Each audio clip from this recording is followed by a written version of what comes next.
Everybody bow your head on the invitation. Lord, thank you for Lord. Thank you, Lord, for the great school, Lord, and for all the opportunities that are afforded to us each day, Lord. We may not always be this way, but we have the right to disagree and set the prison not be chastised. Thank you, Lord, for the teachers, the principals, the assistant principals, and the staff people that support all the children in school. It's an awesome job that they do. You bless them. Please watch over this board. Please watch over the board of commissioners as we continue the discussion of budget, so that we can do the best that we can for the children who they will do the best that they can. Please help us this night to make good decisions. Know that we do all of this in your name. Amen. Okay.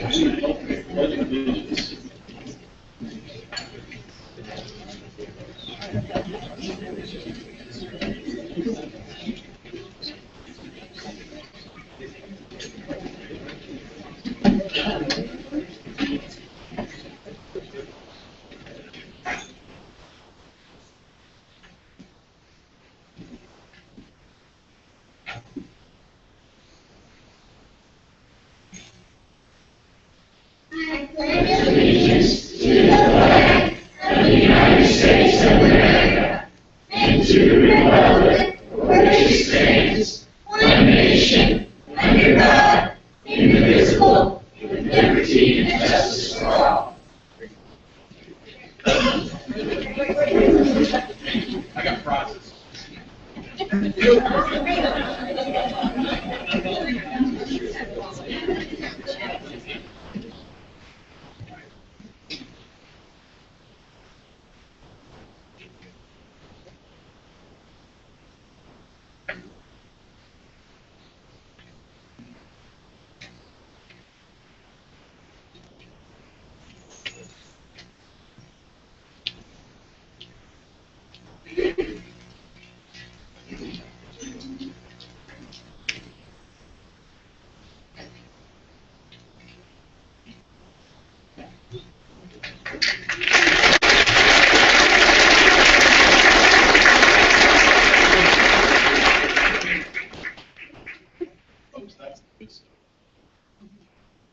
Do I have any other elected officials in the room who recognize the city?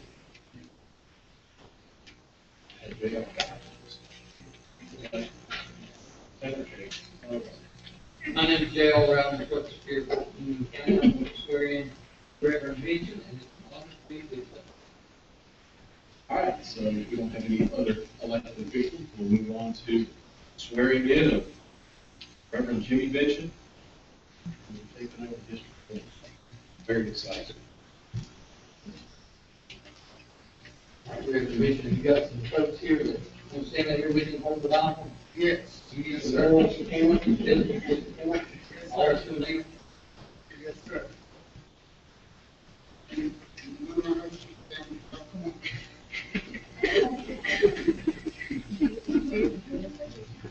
Oh, yeah, go second.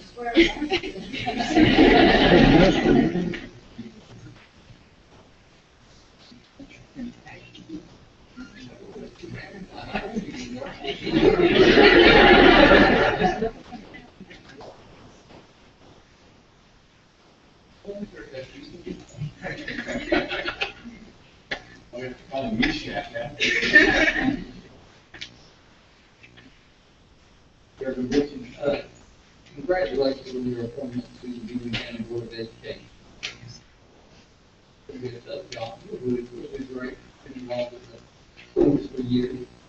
And I have no doubt you'll be a Board of Education for great job. You ready to take your oath? Yes, sir, I am. Place your left hand on the Bible, raise your right. Do you solemnly swear that you will support the Constitution of the United States, so help you God? I do. Do you further solemnly and sincerely swear that you will be faithful and bear true allegiance to the state of North Carolina and to the constitutional powers and authorities as far as may be established in the government thereof, and that you will support, maintain, and defend the Constitution of the state, not inconsistent with the Constitution of the United States, to the best of your knowledge and ability, so help you God? I do. Do you further swear that you will well and truly execute the duties of the office of member of the Union County Board of Education according to the best of your skill and ability and according to the law, so help you God? I do. Congratulations.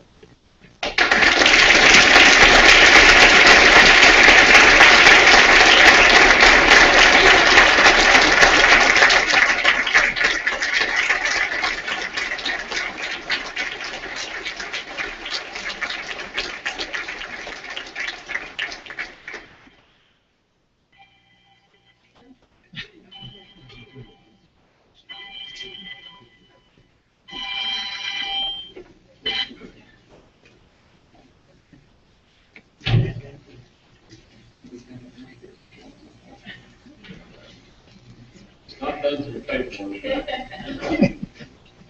All right, so that cell phone reminds me, everybody, to go ahead and turn theirs on vibrate. You can still reach Facebook Live.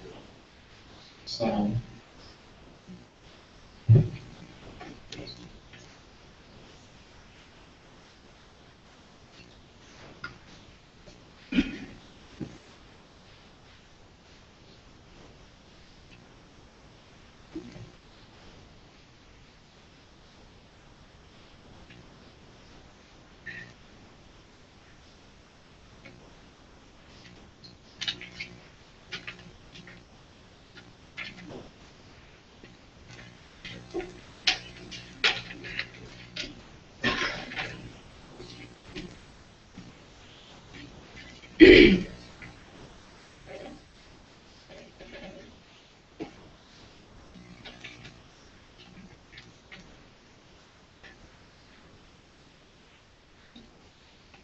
Thank you, Jackson.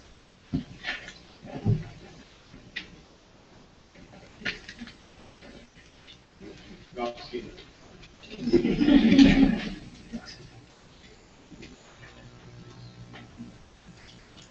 move on to the approval of the agenda. I've got one agenda item to change. We're going to go to the second page. Inside the consent agenda, item J, Monroe High School partial roof bids. I'm going to move that to make that number 14. Just drop down one. We'll have some discussion about that. Mr. Chair, I move to approve the agenda as amended. Motion. Oh, I'm sorry. We will be going back into closed session at the end of this meeting. That'll be 19. All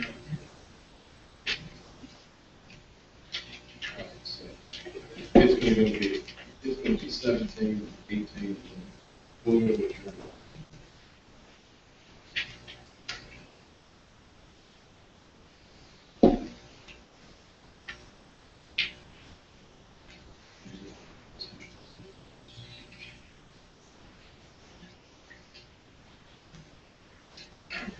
So, in prior to closed session, we're going to go into closed session.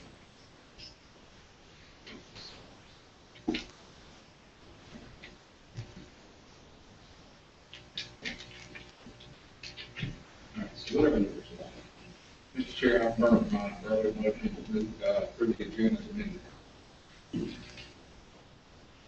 Okay, all in favor? Motion carries. please. We're going to move on to special recognitions.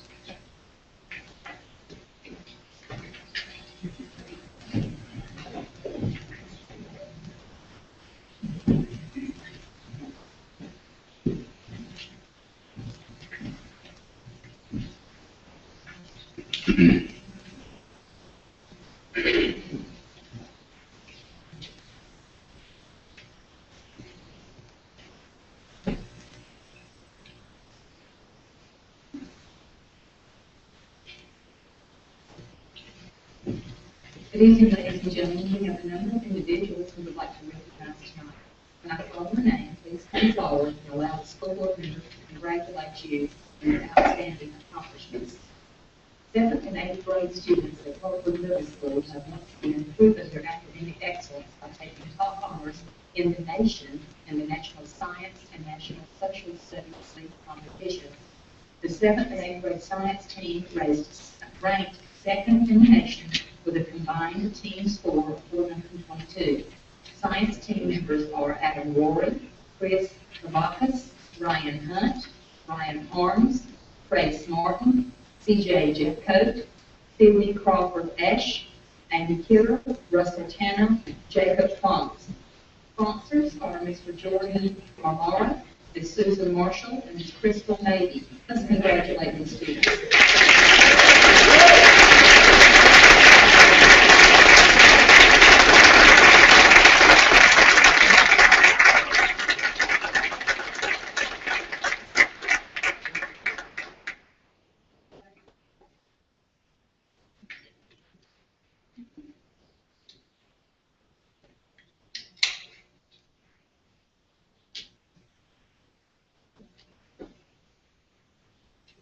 Not to be outdone, Parkwood Middle's 8th grade social studies students took first place in the nation with a score of 479.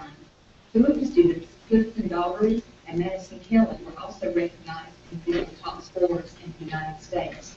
The social studies team members are Ted, and Ted, I'm going to slaughter the names, Truskowski, and I apologize if that's not correct, Ryan Holmes, Carrington Wallace, Jake Barnes, Daniel Craig, Trace Martin, Clifton Daugherty, Aaron Elliott, James Brown, Madison Kelly, and this team is coached and sponsored by Mr. Daniel Stanford.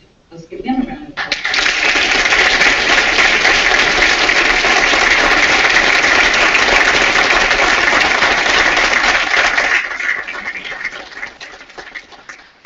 Ladies and gentlemen, this is great for the team. They are helping define excellence at Parkwood Middle. And I want to say, as former principal at Parkwood Middle, I'm especially proud of you young folks and teachers. Thank you very much. Now, if you're a parent or a family member of one of these fine students, would you please stand and be recognized, and also recognize Mr. Jeff Craxton, principal at Parkwood Middle.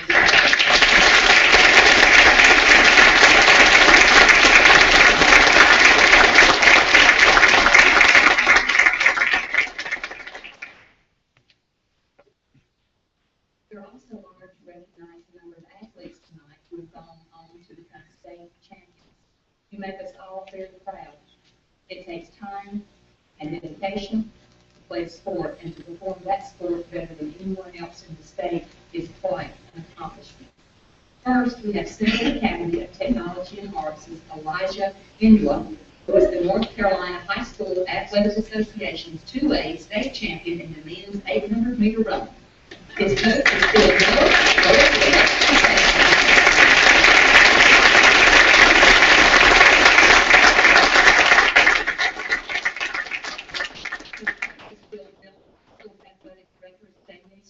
We would also like to recognize Principal Kim Hussein, who came out tonight to support her students. In the girls' 2A track state championships, the girls' team from Monroe High School, this is amazing, pulled off the exceedingly rare feat of earning the team state championship for the third year in a row.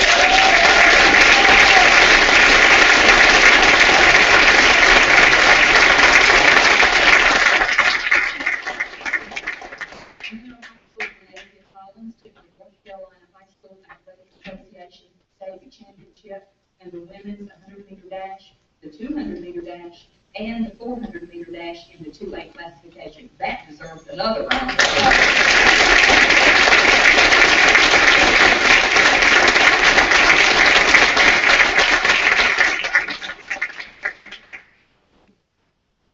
Renee was chosen by state coaches for the second consecutive year as the most valuable performer in the women's meet, with first place finishes in all 4 events she entered.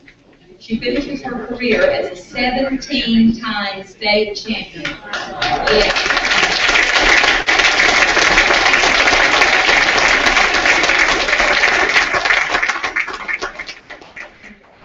19 state champions. She will attend North Carolina A&T University on a full athletic scholarship.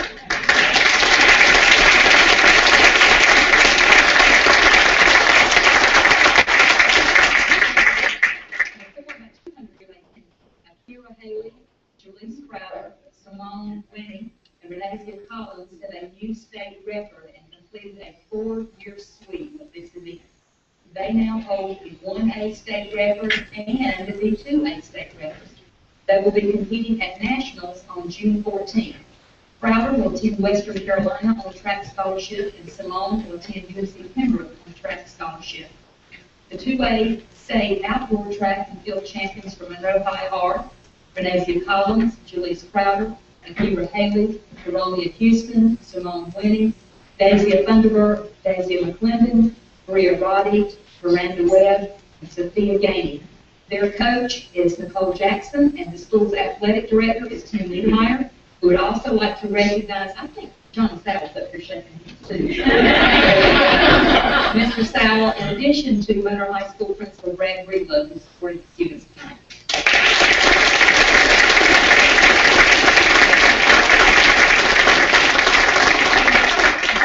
Here's something about a beach trip.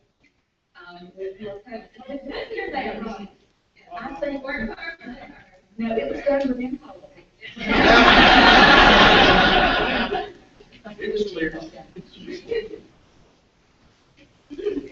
The girls' 3A state champions are Nicolette Farinas from Cuthbertson High School, who won the 400-meter dash, and Liz Wood, also from Cuthbertson, who won the pole vault event. The girls' track head coach is James Holson, and the school's athletic director is Mike Fields.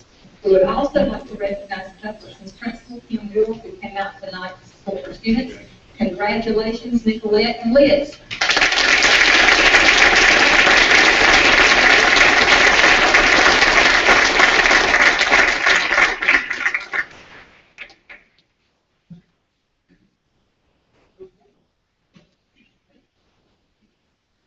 From Weddington High School, the 2014 UCPS Girls 3A track state champions in the 4x100 meter relay are Maria Sanchez, Courtney Landon, Tracy Weeks, and Simon Mercer. The Weddington Girls track head coach is Jeff Neck, and the school's athletic director is Mike Lee. We would also like to recognize Weddington's principal, Jonathan Bowers, who came out to support the students. Congratulations, Maria, Courtney, Tracy, and Simon.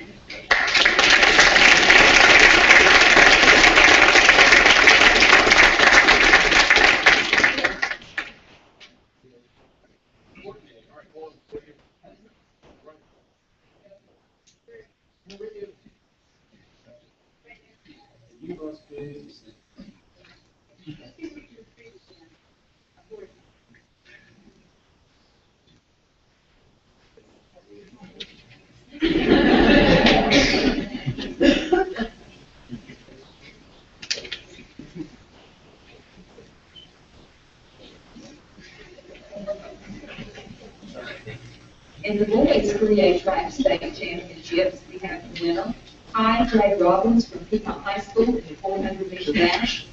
Also from Piedmont High School, Ray Hagler, Justin Hardis, William Baynard, Cameron Price, and Ty J. Robbins are champions in the 4x400 relay. The Piedmont boys' track head coach is Josh Montanero. Robert Capers is also a coach, and the school's athletic director is Bob Gearhart. We would also like to recognize Piedmont Principal Jonathan Tyson, who came out to support the students tonight. Congratulations.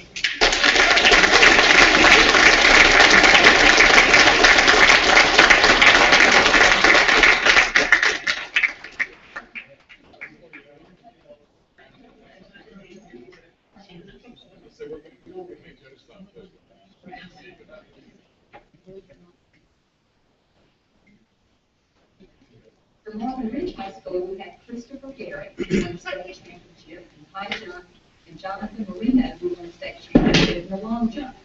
The Marvin Ridge boys track head coach is Cameron Starr, and school's athletic director is Pat Lasher. We would also like to recognize Marvin Ridge principal Tim Connor, who came out tonight to support the students.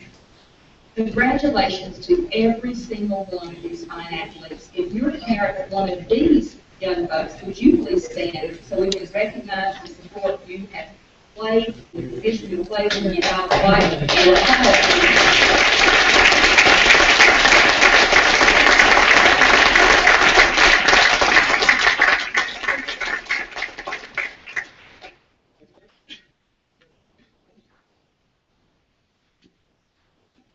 We would now like to recognize the visiting international faculty member, Irene Delora Soto, a kindergarten teacher in the Shiloh Elementary School Spanish Dual Language Program, who has won a 2014 Global Educator Award.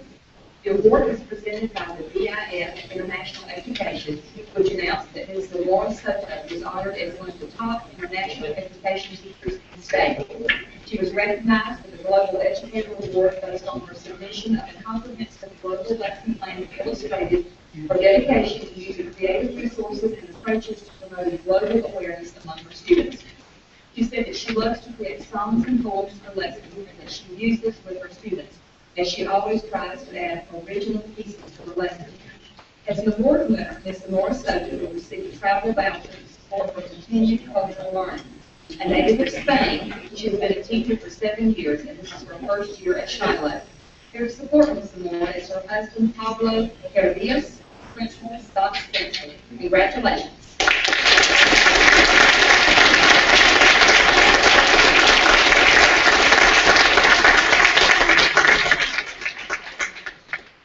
Board members, at this time, this concludes their special presentation.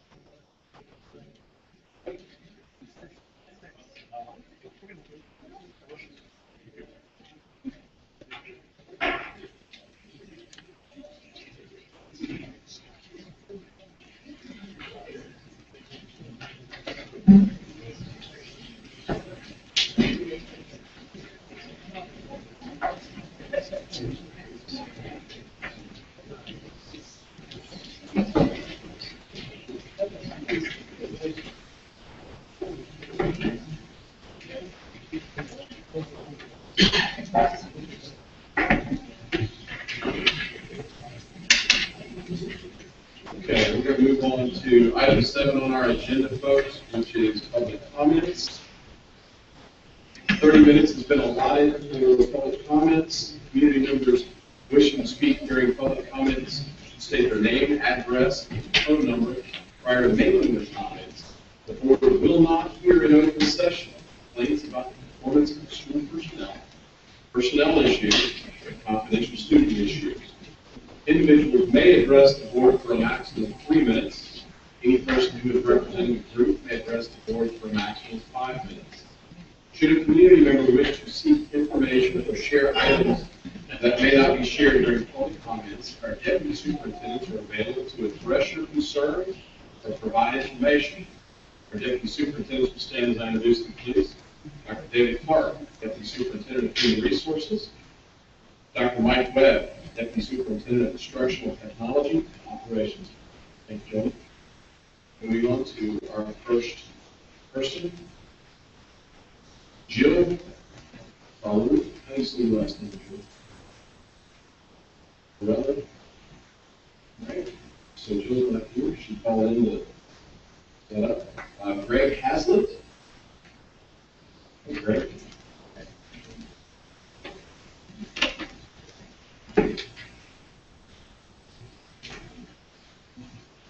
My name is Greg Haslett, live at 2512 Valley Drive, Flatside. Phone number is 205-542-6119. They recognize the 205 number. So I'm looking at the Tennessee logo on this side and outbound. So I'm going to start with the War Eagle.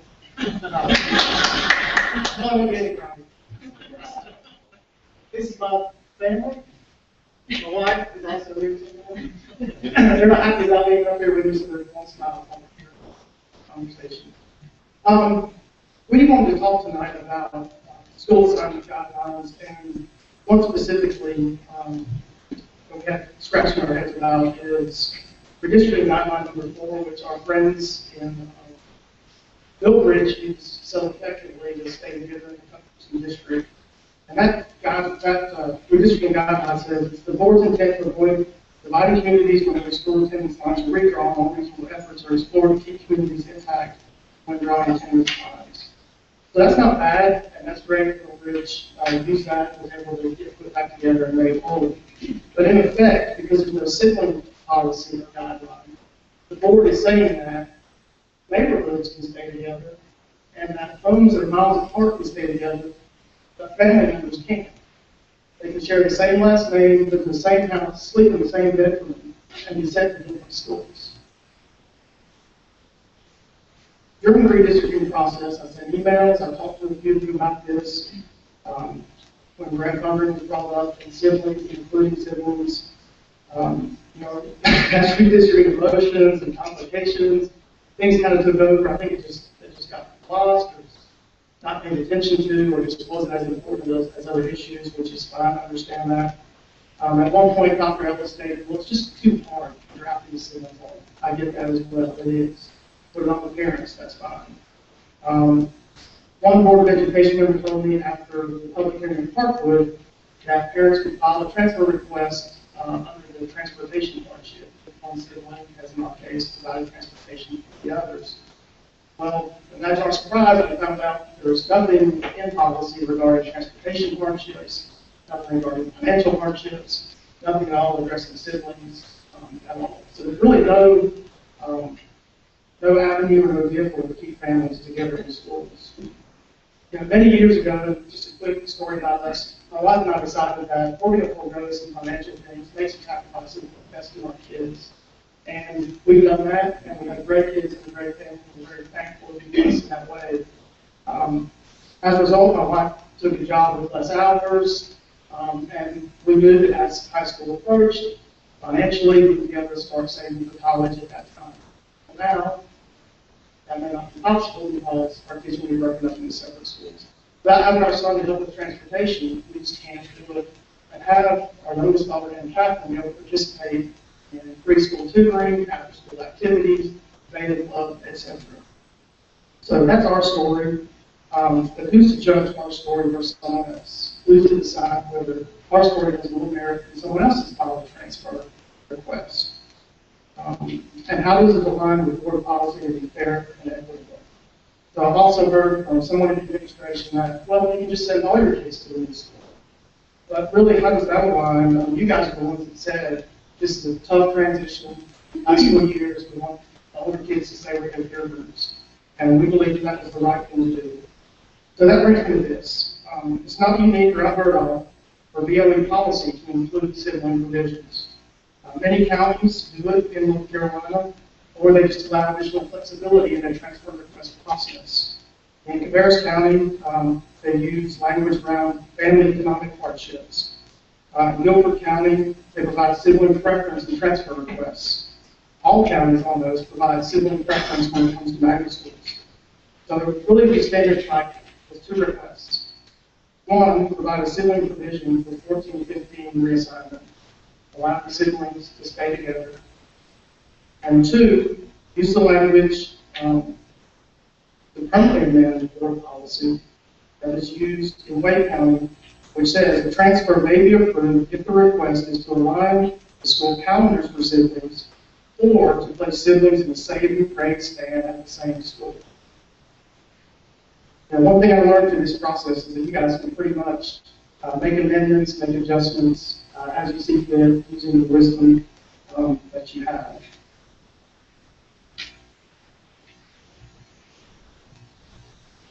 Yes. I apologize. Yes, I'll go. Okay. So when people hear our story, they basically say, that stinks. And we agree it stinks.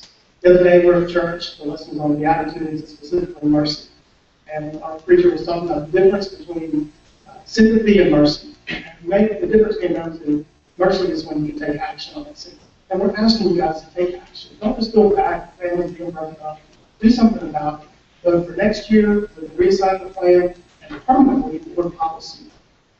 Mr. Yurchek, I saw an interview with you, I read something with you last night, and you were talking about the budget, and you said, this isn't about numbers, it's about people. This is about people, it's about families. We appreciate it, you guys are perfect. Thank you.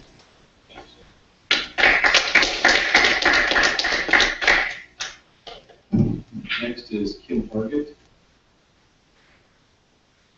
Good evening, everyone. Kim Market, 7817 White Store Road, Marshville, North Carolina, 28103, 704-624-289.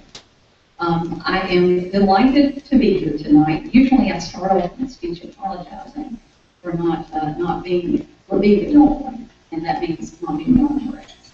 But all of you have witnessed dog rats. But to truly appreciate Dawn Moretz, you need to see her in action with the kids. And I don't know how many of you know her background. She has taught 3rd grade, she's taught 4th grade, she has taught 1st grade, she has taught AIG. She presently teaches drama at the Ninth School of the Arts. Just a phenomenal, amazing educator. And we are just delighted to be able to share with you that Dawn received the NEA Foundation Award for Teaching Excellence, and she will be representing North Carolina in China. And needless to say, you can imagine how excited Dawn is. But she is truly just one of the most creative teachers I have ever witnessed, and I think you could drop her anywhere, and she would hit the floor running, teaching the students. But we are just really we are so proud of Dawn Moretz, and we celebrate her tonight.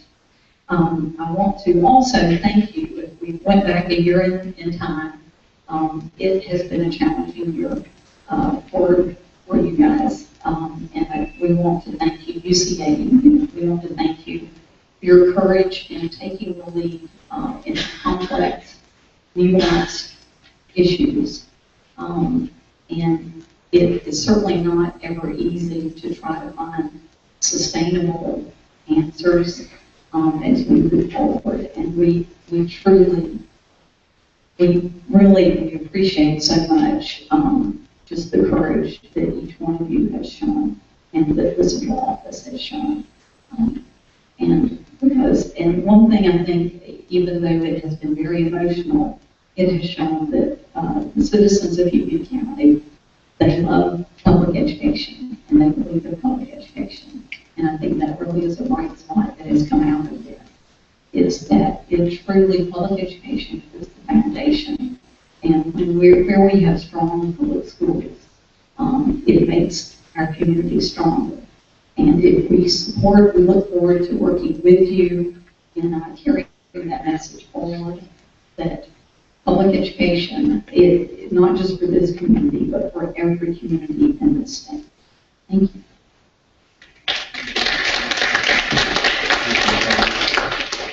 That concludes our public comments. We move to item number 8 on the agenda, our consent agenda. Motion to approve. Thank you, sir. Second. Thank you, Mr. President. All in favor? Motion is carried unanimously. Moving on to item number 9, TQE presentation by Dr. Cooper. Dr. Cooper, thank you for having us this evening. This has been wonderful. Your staff has done a great job taking care of it. So we definitely enjoy hosting it, because it gives us an opportunity to talk about many of the things that we're doing here. First of all, I'd like to say, welcome to Valley Elementary, home of the Spartans. You see that clearly up there. This is the house of Spartans. So we're leaders, learners, innovators, stars, and families. And we welcome you, and we have an opportunity to talk about one of the programs that has been a tremendous success here for that. I don't know exactly what was meant to them, but when we were going around the table, this idea about a splash program, Dr. Ellen said there, and she said, Karen, I'm not telling you to take this program. And only a way Dr. Ellen can say, if you take it, you will certainly have to support it, and it will be a big success to your school. And if you do not, and I'm paraphrasing, essentially you could have a minute. So there was an impression there, that if I take this and really support it, that it will be good. I have not regretted taking this program. It has truly been star in our brand here for American News. Let me just tell you briefly what it is. Then I'm going to show you what it is. Then I'll talk about the people who make it what it is. Splash is a Spanish immersion program. Students start out in kindergarten, and they have 90% of their day in Spanish instruction. 10% comes from discussion of their things, and media, art, TV, media, etc. Now, teachers tell me, I said, when you come into the classroom, you cannot speak English. So I know how to stand outside the door and say, "Name the key," which means come here, so I can talk English. The students, you are this program in 2012. So we now have a kindergarten class, and that group, starting at the cohort, who is first grade, so we have kindergarten, first grade, school, we have that, and then we see a little more English instruction. Okay. So a little more English instruction. But the students at this level are having conversations in Spanish. And I had it in college, and I'm sure you probably did too. I had it in high school, and I'm sure you probably did too. And I don't understand it, but students are saying it frustrating. They are that good. It is not due to anything I've done with the teachers that we have. I'm going to ask them to stand up. We have Rosa, and she is from Spain. I have Ms. Martinez, who is from Colombia. I have Ms. Barbosa, who is from Colombia, and I have Ms. Campo, who is from Spain. And the reason our program is made success is because of the four ladies which is standing before you. Thank you.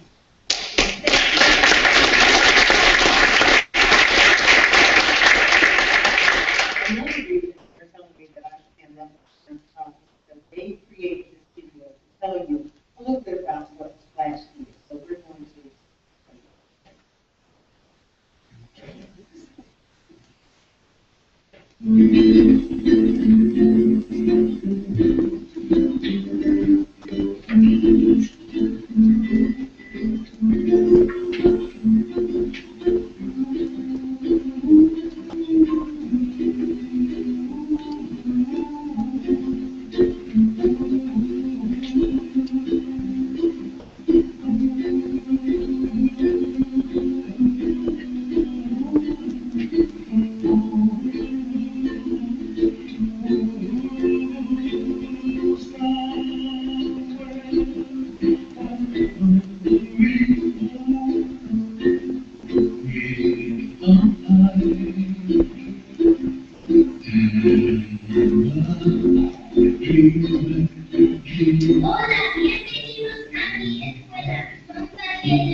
Hola, gracias a mi escuela puedo aplicar lo que aprendí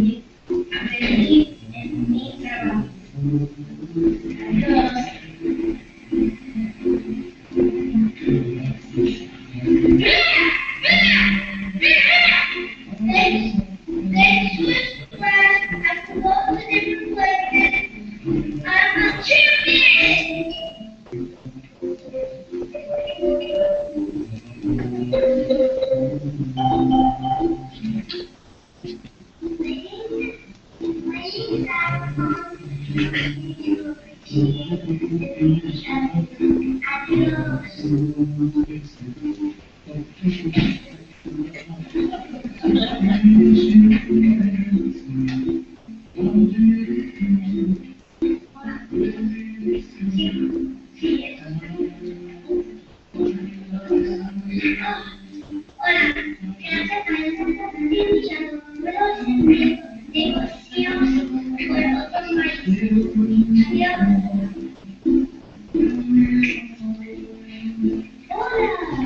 gracias a su edad soy un mejor doctor, porque puedo entender a las personas que no hablan inglés. My name is Christina Castillo. I speak English and Spanish, and being bilingual taught me a lot in my own personal life, but also in my job a lot. And I think that the opportunity that these kids have to be bilingual is amazing because it is going to help them through their whole entire life. Hi, my name is Nina Taylor. I think being bilingual has opened doors for me with personal information. My daughter is in a Spanish immersion program, and here at Salvador Elementary School, and I'm so proud of her. Now she's talking, reading, writing, and understanding Spanish. I need to thank Salvador Elementary School because of this wonderful program. Thank you. When we first heard about the SPLASH program through the Salvador Elementary School, we knew it was something we had to sort of investigate and look into. We already had a child here at school, and we knew what a great opportunity child now he's finishing first grade, and he's reading well, speaking well, in English and in Spanish. Sometimes more strongly, he feels more strongly, and more confident in Spanish. It's an amazing thing. Board members and superintendents, welcome to Sun Valley Elementary School. We certainly hope that you have an opportunity to look around in the classroom and see the great things we do in Sun Valley Elementary. I hope you notice the rigor in the classroom, you see the charts in the classroom, you see the consistency in the two rooms that you visited today. We are excited about you being here, we're excited about the staff we have, and we're excited about the rooms we received our students. Again, welcome to Sun Valley Elementary.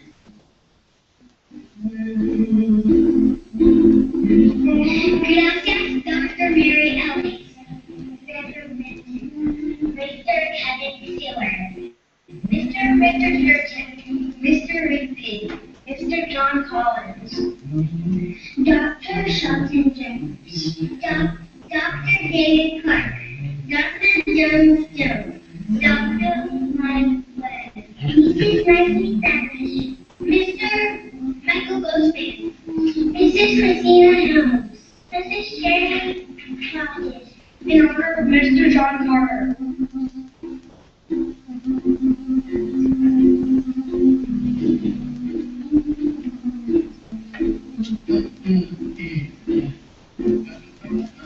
That doesn't adequately show what our students can do, and we extend an invitation to our class and just the amazing things that are happening in our class. Thank you so much.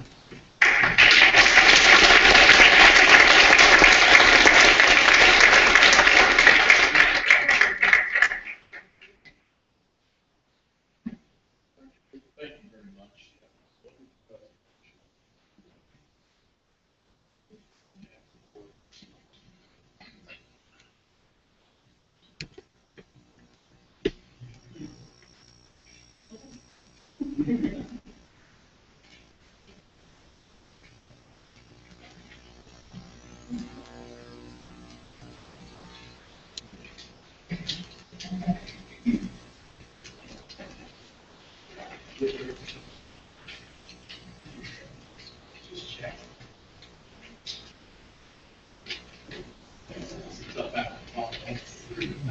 Yes, it is, and almost if you say I don't have a video.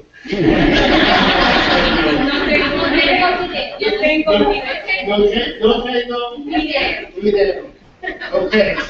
Thanks for scheduling me after that conference. I greatly appreciate this opportunity and stewardship.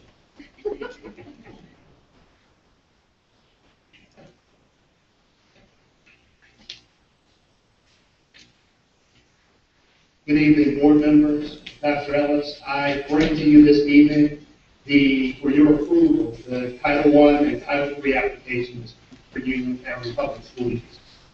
First is Title I. What is a Title I school? This is a school that receives funding based on the percentage of low-income students as measured by those who subscribe to the federal free and reduced lunch program. Title I funding represents the largest federal funding allocation to public schools. In Union County, we have 10 elementary schools that receive this designation. ESEA, the Elementary Secondary Education Act, made Title I funding a possibility. The U.S. Department of Education affords local education agencies flexibility as it relates to how it governs its schools. Specifically, this opportunity provides educators along with local leaders an opportunity for flexibility related to No Child Left Behind and its rigorous and comprehensive state standards. North Carolina applied for, a little quick different, North Carolina applied for flexible waivers for this application and were approved. They requested 10 specific waivers and there were 3 additional waivers that were afforded. Our Title I allocation for the 2014-2015 year will represent $5,313,750.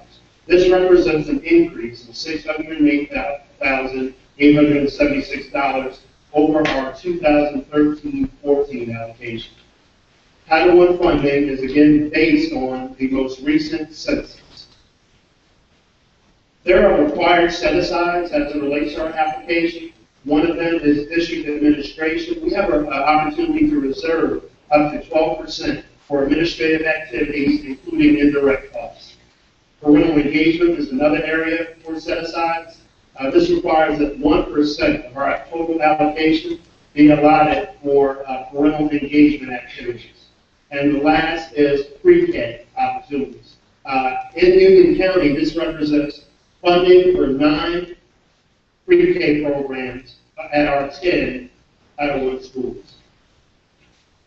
Additional set-asides are the Title I district-wide initiative supports, and for us, this is professional development that supports reading recovery and instructional data support. There's also a professional development set-aside, and that's represented in our application as a 1% of the total allocation being set aside for professional development for our teachers and administrators. Our last is homeless funds. For those students and families identified as McKinney-Vento, we also set aside funds to support school supplies and other needs for these students considered homeless. The allocations in Union County. Title I funds are again allocated on the basis of a school's enrollment for those students who are, based on the census information, living in poverty and subscribe to the federal free and reduced lunch program. Union County has established a poverty threshold to help us in the allocation determinations for each school. A poverty threshold of 50% being used in determining the eligibility for Title I school. This poverty threshold is again based on those students who subscribe to the free and reduced lunch program. This means a per pupil expenditure or allocation is afforded to those schools based upon 3 bands. The first is Poverty Band 1. Poverty Band 1 affords us the chance to make a $675 per pupil allocation for those schools that have a representative student population that subscribes 85 to 100% subscribe to the federal free and reduced lunch program. Poverty Band 2 affords us an opportunity to allocate $545 per student for schools that have a representative population of 66 to 84% subscribing to the federal free and reduced lunch program. And last is Poverty Band 3, and this allocation is $415 per student in schools representing 50 to 65% of their students subscribing to the federal free and reduced lunch program. Union County has made an intentional decision to target our interventions and our Title I services to elementary schools. We subscribe to the belief that early intervention represents the best intervention. If we can ensure that our students are going to be literate and problem solvers at an early age, then they will be successful academically. We are not resolved of the opportunity or free of the opportunity to provide services at the secondary level. This is where comparable services comes in. We are required to provide comparable services to any school that represents 75% of their students on the free and reduced lunch program. The schools listed below, Monroe High School, Monroe Middle School, and South Providence, are supported through funding through comparable service. As I shared, there are 9 Title I pre-K programs represented. The support goes through 9 teachers and teacher assistants for the 2014-15 school year. Are there any questions related to our Title I application for the 2014-15 academic year? Thank you, sir. You'll move Title III.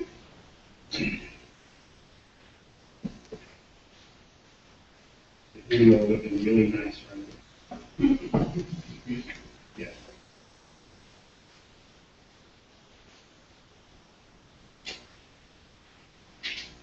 Thank you, Mr. Jackson. Title III. Title III funds are designated to help with language instruction for our limited English proficient students and immigrant students. What is a language instruction educational program, or an LIEP program? The fundamental purpose is to provide services for those students with limited English proficiency.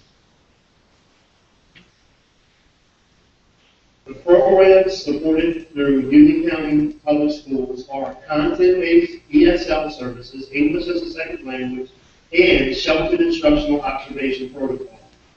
This offers an opportunity for students to access the curriculum through a content-specific goal as well as a language acquisition. Title VI of the Civil Rights Act prohibits discrimination on the basis of race, color, and national origin. It prohibits denial of equal access based on the student's limited English proficiency and offers protections to students who have such limited English skills that they can't access the curriculum either through regular education or special education services. Our Title III planning allotment for 2014-15 academic year represents at the federal level a $278,648 allocation. This represents an increase of $13,163 over our 2013-14 allocation. At the state level, we've been allocated $1,355,180. This represents a decrease of $35,367 over our previous year's allocation. The amount of funding is determined by a formula derived by the number of LEP students and immigrant students in each state.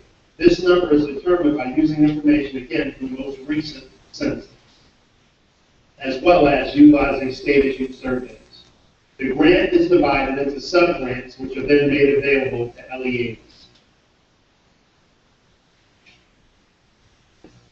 How may Title III funds be used? Title III funds may be used, again, to focus on increasing the English proficiency of LEP students by providing high-quality language instruction.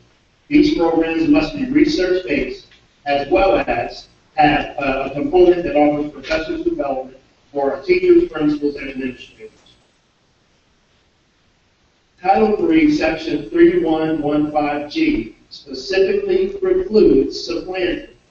In essence, federal funds must be utilized to support the educational program. By definition, supplement means in addition to the services and funding provided in the regular academic program. Supplant is in place of. There are serious sanctions that will be offered if we supplant with federal funding. Our enrollment as of May 2014, 4,706 students of national origin minority students, or NONs. They represent 66 different languages, Most predominantly, those languages are Spanish, Russian, Vietnamese, and Chinese. We have LEP students represented and receiving services in 51 of our 53 schools. We have 2,171 LEP students currently being served through our ESL program. ESL Academic Support Center. This is a critical part of Union County's support to child English as a second language families or LEP families. The center provides registration information and is a tremendous resource to this community. The new enrollment center, as of May, has offered support to 265 students. Information and numerous materials are afforded when they leave this area, this center, which serves as a clearinghouse for the district. They have all the documentation in hand, as well as their initial assessment of LEP services to enroll in our schools. Parental engagement is another key component of this application. Supplemental parental engagement opportunities must be provided by the LEA with utilization of Title III funding. Listed below are several of the programs that we offer and key supports. We offer ESL translators. We offer support from our ESL teachers offering workshops to parents of LEP students. We have an ESL parent liaison who works to conduct quarterly countywide workshops for families.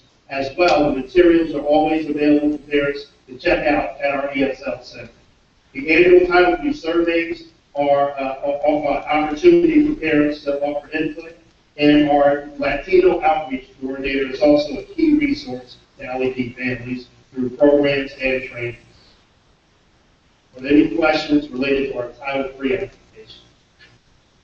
May I add one comment about last slide about an outreach? We realized that the cancer rate among Latino families was outpacing other families. So we partnered with Eric Rathman at the Disease Cancer Institute, and they provide a mobile, I don't know what the name of the machine is, to us, and they, folks do not pay, but they come down and they get cancer screenings, and they provide a bilingual nurse to us that goes out in the community part-time to talk with parents and things otherwise get involved in school. But we realized that healthy parents then can have healthier children, and so that is just one of the initiatives coming through funding that has made great dividends for some of the children and families in Union County Public Schools. Make sure we put that out. Yes, ma'am. Are there any questions related to Title III or Title I? You shrinking or growing? In terms of our students, we're growing in the LEP ranks.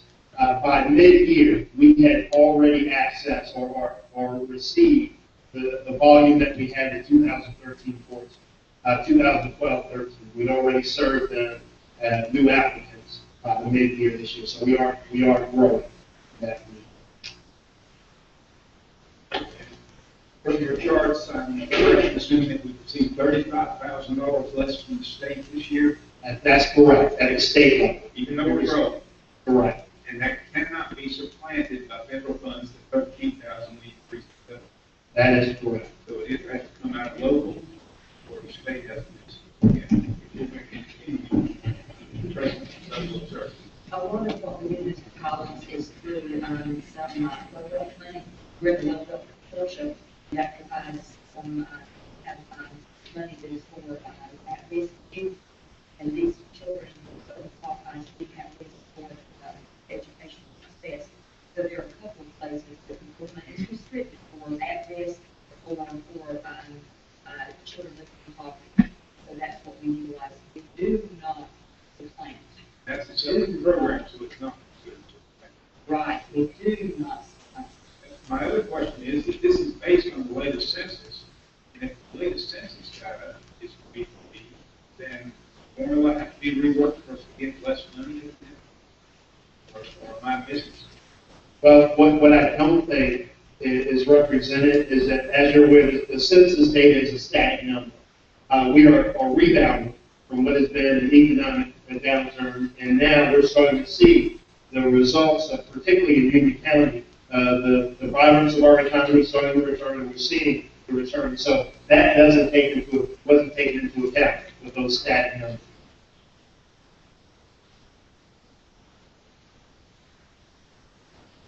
No other questions? Thank you. Thank you, Mr. Jackson.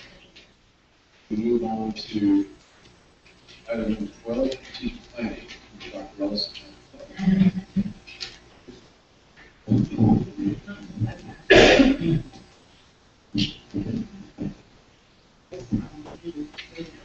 Sorry. Yes. So we'll need a motion to approve. I'll make a motion to approve. Second. All in favor? Aye. Unanimous.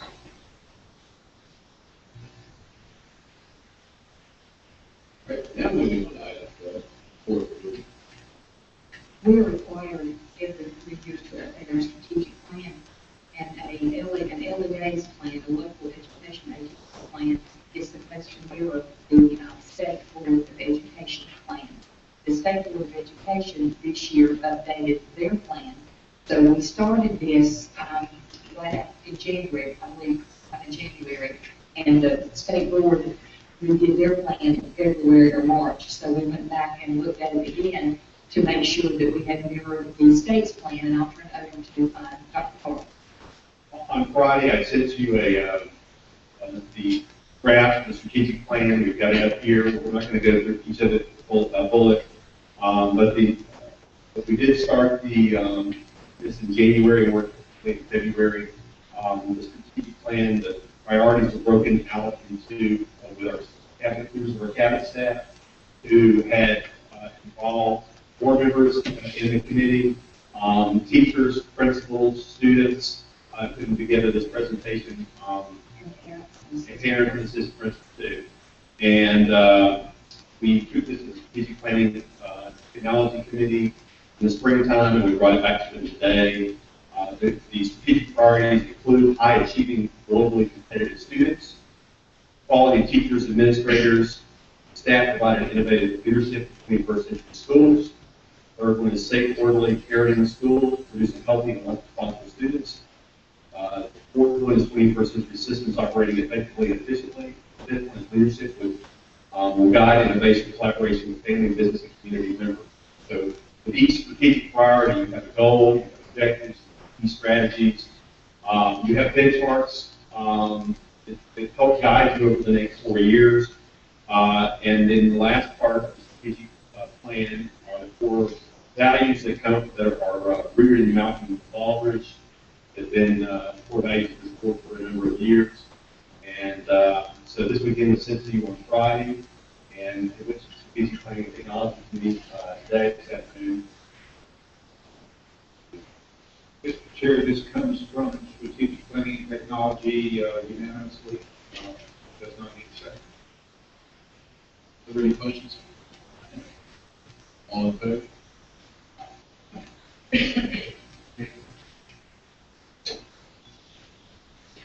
We move on to item 13, superintendent report.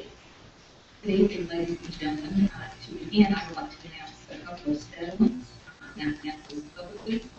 The insurance carrier, on behalf of the Board of Education, settled in the matter of Lavelle Mundo as guardian ad litem for Sharia Covington, the UCPS for payment in the amount of $22,000 into a trust on behalf of the minor child, minus attorney's fees and costs in the amount of $7,627.77.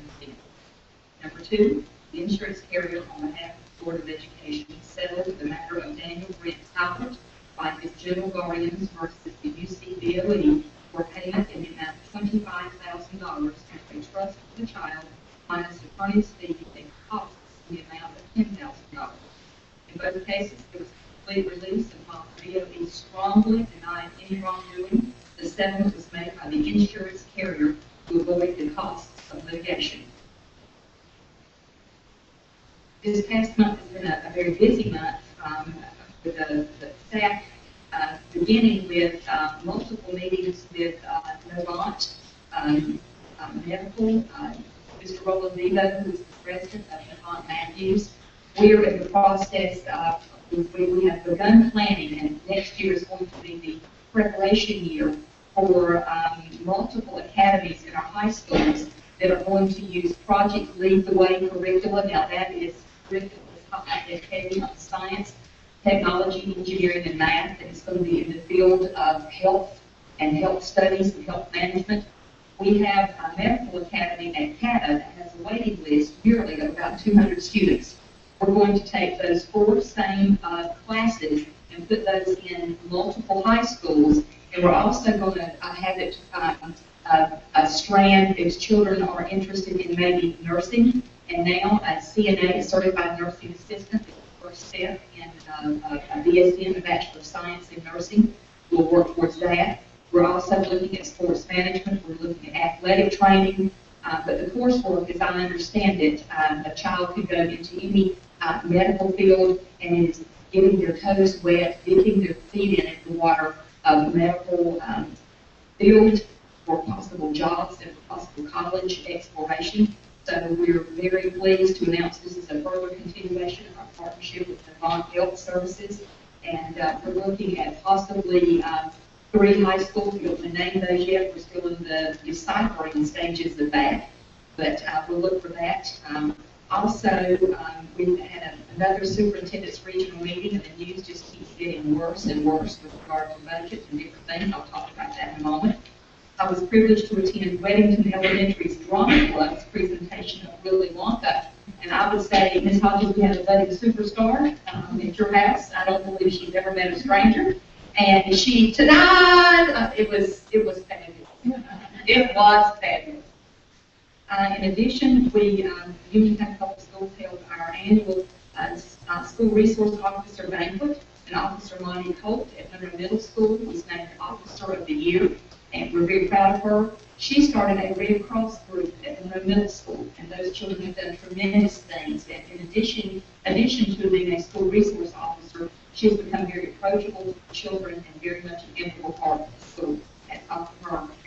I was fortunate enough to be the speaker at Forest Hill High School Academic Excellence Award, and I will tell you that great things are happening at Forest Hill with regard to those students and their learning. I was pleased to be there.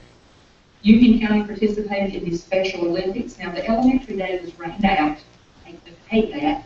A lot of schools had some activities at home school, but I was privileged to be, along with hundreds of other folks, at Cuthbertson High School, who hosted the secondary Special Olympics. And it was, let the games begin. It was wonderful to see those children participating. In addition, Union County high school principals sponsored a golf tournament and gave the entire 100% proceeds to the Union County Education Foundation. And Dr. Duke, what was the final total on that? Right around $21,000, and they're going to put that in their scholarship fund to try to build enough money to be able to give scholarships on an annual basis. And let me say this, the principals determined to do this on their own. The high school principals, I think it was Mr. Sam Baston, Mr. Brad Breedlove, Ms. Kim Moore, Ms. Stephanie McManus, Dr. Sean Poole, led the charge of this. There were multiple elementary and middle school principals who also did this, but it was at no one's recommendation. They just determined they wanted to do that for our students, and that would be their small part of giving back. In addition, Union County sponsored the very special arts.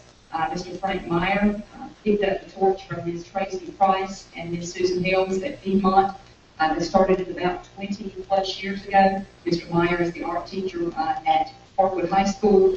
Had a fabulous time with our children coming out and exploring the arts. That was held at the Ag Center. In addition, we had a retiree dinner for our 95 retirees.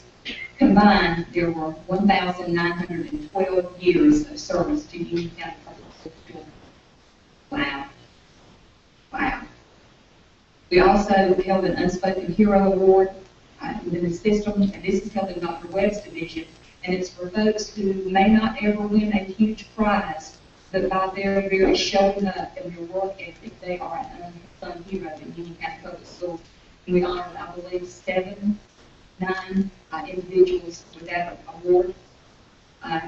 Continuing our partnership with the University of North Carolina at Charlotte, in Illinois McIntyre is very much a champion of education and education in Union County Public Schools.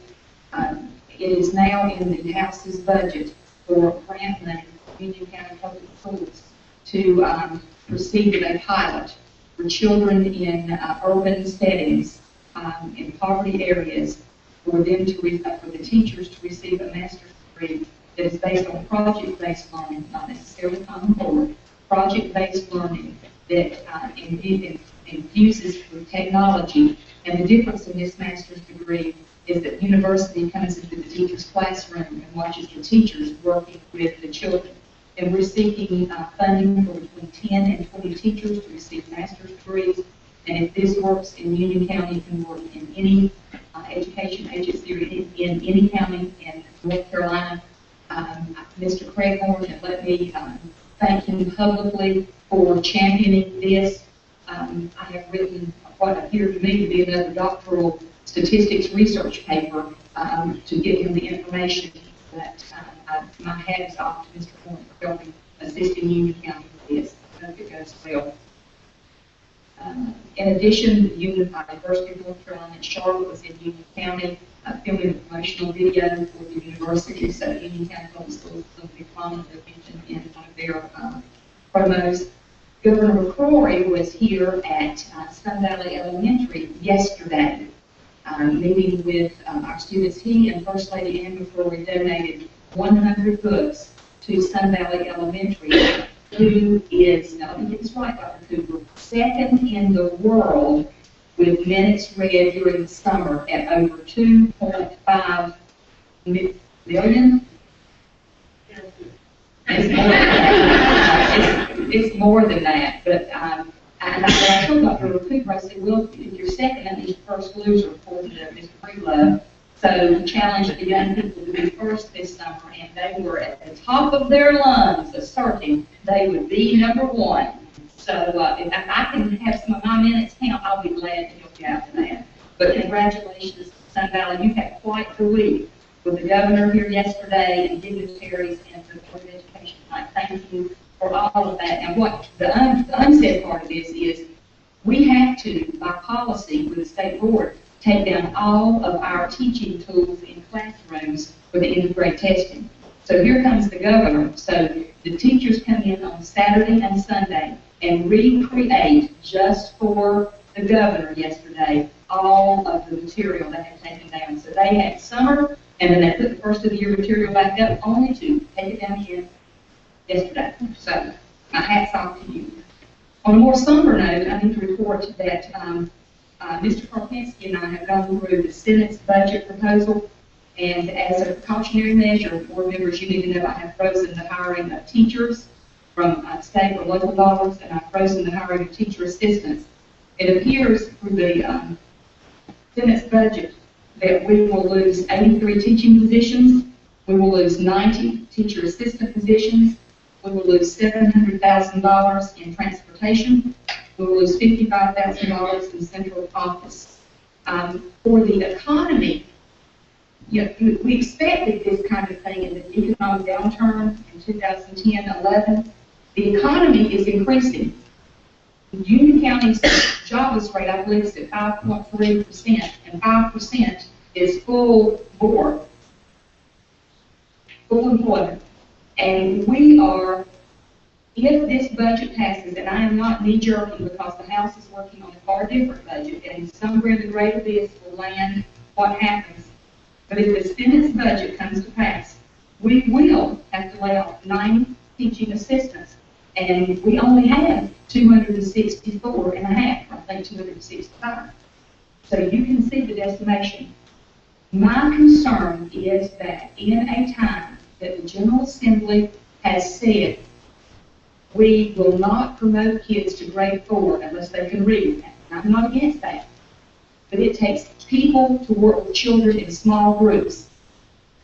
So what are we doing? We're cutting the people who work with them in the small groups. Now, the cuts are so teachers who give up tenure and longevity can have an 11% pay increase.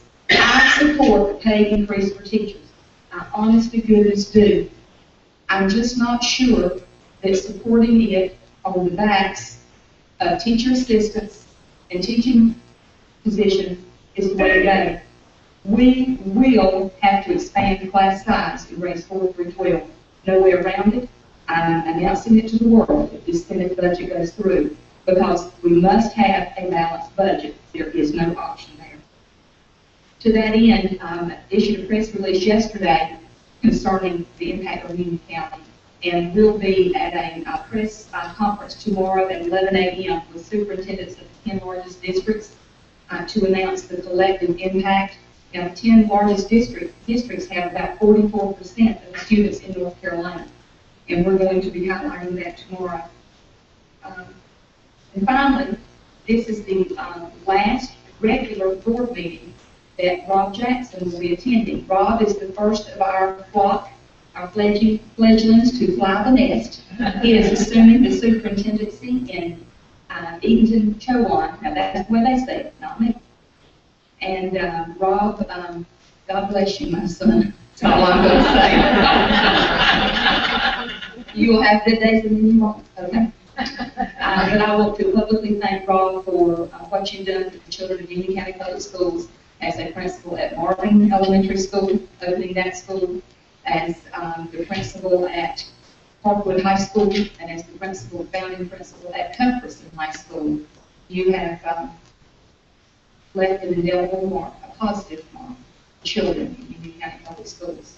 And I thank you for your dedication to children and board members. I thank you for joining me in that. And Mr. Chair, this concludes my presentation.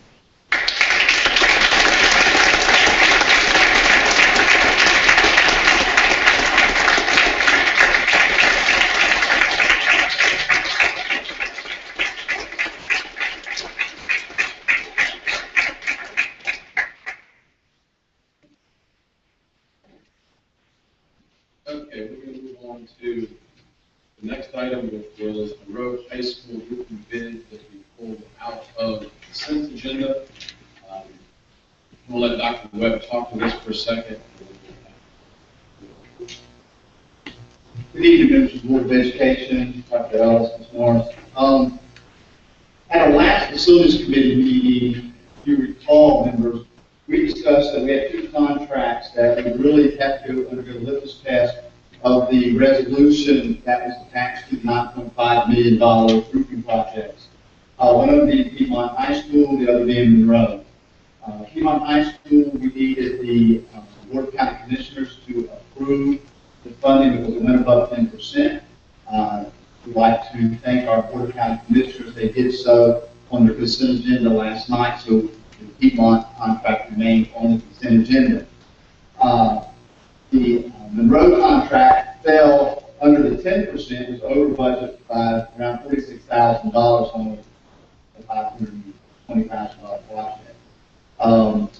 Dr. Ellis and Ms. Coder, that fell with the superintendent and the county manager to work out that funding for that.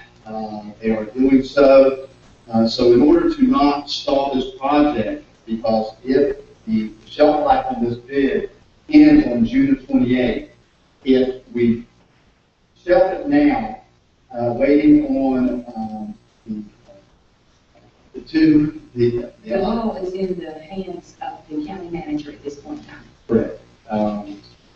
If we wait for that approval, your next board meeting is in July, we would have to go back out to bid. That takes 14 days. And since that would delay, I started this project in the summer, and it would be when school started when we start on that project. So what I'm asking for is the Board of Education to approve this contract pending approval by Mr. Kopinski once the funding worked out between the county manager and Dr. Ellis, and the sign-off of Ms. Morris for the contract. So that way we would not have to come back in July or have a special meeting to do that. Again, Mr. Kopinski would sign off that the funds are there, and then Ms. Morris would sign off on the contract and we'd be able to move forward. Mr. Chairman, I move we approve. Fine, do that. Next question. My question is, if we approve this now, the only thing that can stop this is if the money doesn't come, the money isn't approved through the county, they won't collect bids in. That's correct. We have to have that funding prior to June 20th. Mr. Chairman, I move to approve the aforementioned contract with Digital Finance Division of and authorize our contract. Mr. Fletcher? All in favor? Thank you. Moving on to next item, which is board comments. On the floor to board members. Mr. Chairman, I'd just like to thank Dr. Cooper and faculty and staff for the hospitality that night was first rate and allow me to say muchas gracias. Yeah, revival.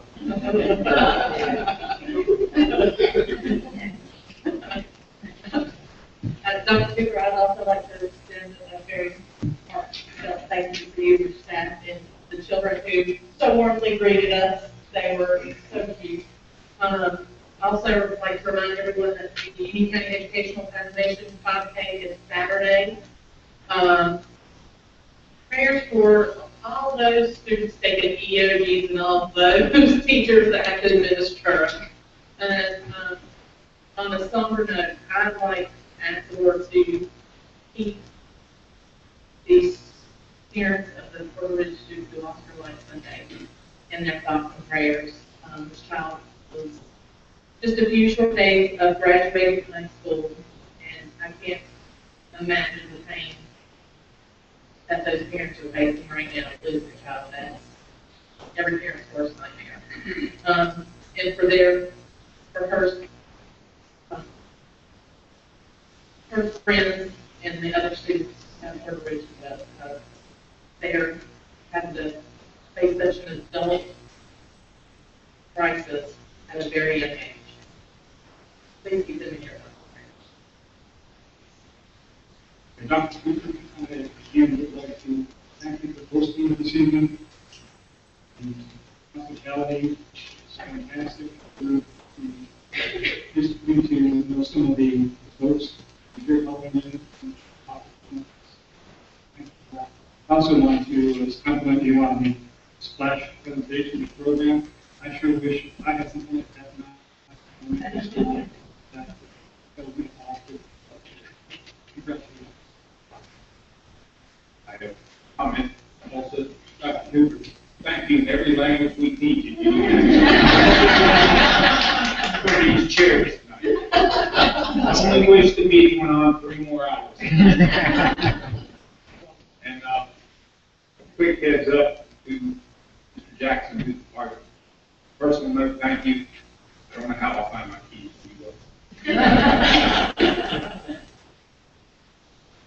Dr. Cooper, maybe last week you've already left, but I know that they'll want you to say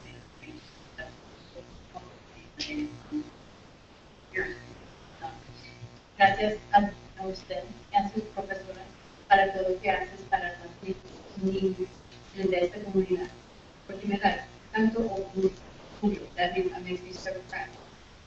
A ver este programa, to see this flash program. We were here, how many weeks ago, Representative Moore? 2-3 weeks ago. My mother taught ESL in CMS, and she created the elementary, expansion elementary program, CMS in the 70s and 80s. But like the expansion one, or not my first language, English, they were born and raised here in the South. One of those win and run, left me.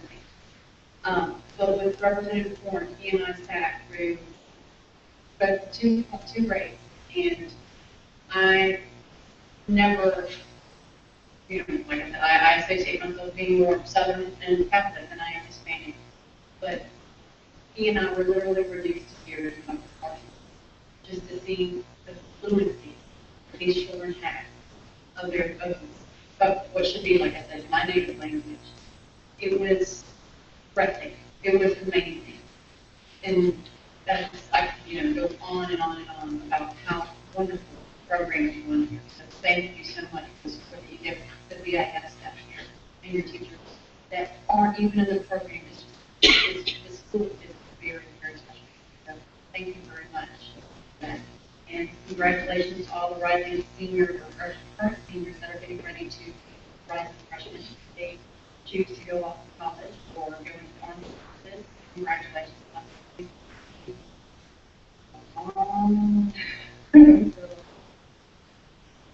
Will be sit in your graduation stage, and on the 29th of July, we have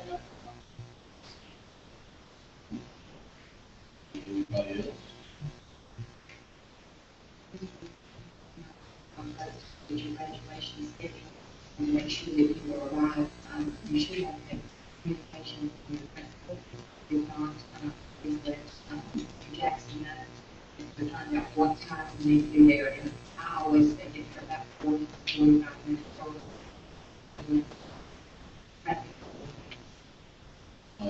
I want to charge everybody that's in the room, for Dr. Ellis talked about what's going on at the state level, our budget, state budget, the way that works, the governor sits out, puts his budget out. This year, it was the Senate's turn to put their budget out first, stream budget. We are now waiting on something that will be vastly different than that in the House. And after that, they have to come up with a compromise budget. So it's important that everybody in this room contact not just your local House representatives or Senate representatives. Statewide, you're going to have to get out, send some emails, make some phone calls. Because if we can't come to something that is tolerable, we know what the impact of the county is. You know, all politics is local. It's going to hit us hard. So when we start talking about losing teachers, losing teacher assistants, that's going to affect the budget. There's nothing we're going to be able to do about it. There's nothing the county commissioners are going to be able to do about it. Not going to be another surprise about the money making sure. So if y'all don't get active like you can, and you don't get other people active like you can, then we're going to take a change. That's Mr. Chairman. Yes, Mr. Finch. Mr. Chairman, Vice Chairman, Madam Superintendent, board members, staff. I want to thank everyone for tonight. I want to thank the board for the confidence in your decision this time around for a vote. I appreciate the confidence you showed in all those that applied to many down. I especially appreciate the fact that you laid the mantle my way. I want to thank the Crown family. I want to thank them. So this Crown today just to let them know that they today they were on my mind throughout the day. I did not know the family as well as I did this Crown. But he and I talked long and hard throughout the years. We are, I basically came to this night simply because, you know, every now and then I'm a Bible man, the Lord has me. And I pray, my hope is that everyone will get to know this county from Marvin to Marshall, from Fairview to Workington. Because when you get to know this county, the way I've learned this county since 1998, you won't be afraid of your child going to any school in this county. It's a wonderful, awesome county. We have great leadership from Dr. Ellis and her team. I've known Dr. Webb for years. I had the pleasure to work with Dr. Clark. And we could go on and on. I've traveled a lot, served my nation, Marine, son-in-law, sir. I can tell you, as I was sharing with Dr. Cooper today, I know bad sports. Seen it, been in it. Grew up in Brownsville, Brooklyn, and getting that up than that. But this place called Union, we could ever get to live out its name. We could ever get to know it the way it was before there were only a few high schools out there. I believe every citizen in this county has benefit. Maybe that's what we need to do out there.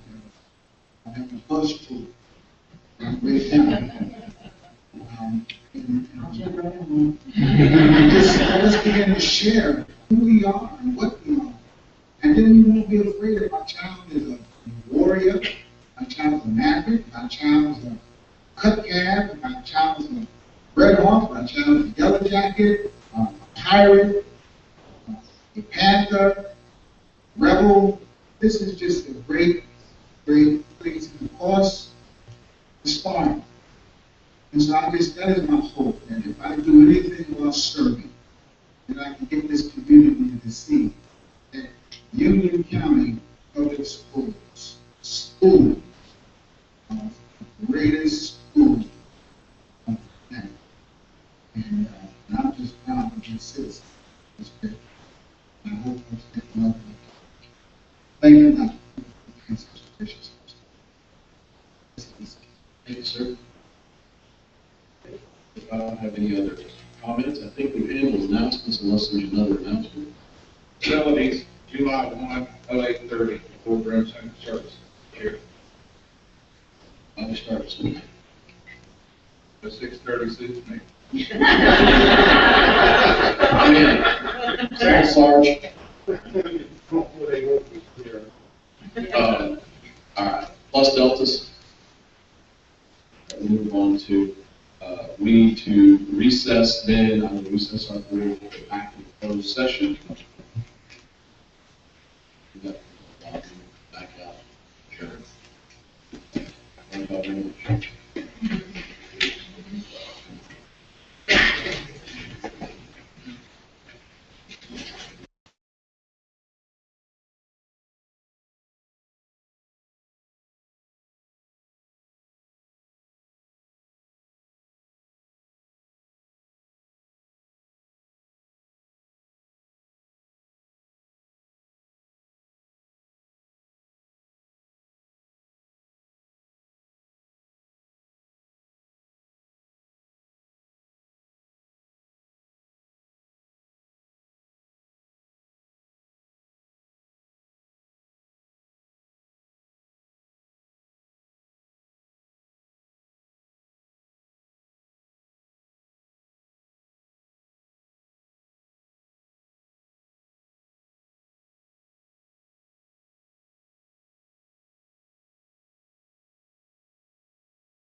session. All right, I need a motion to approve closed session decisions. Thank you. Motion to approve closed session decisions. Second. Thank you, Ms. Hodges. All in favor? Aye. It is unanimous. Now, Mr. Collins, I need the motion. Motion to adjourn. Second. All in favor? Aye. We are adjourned.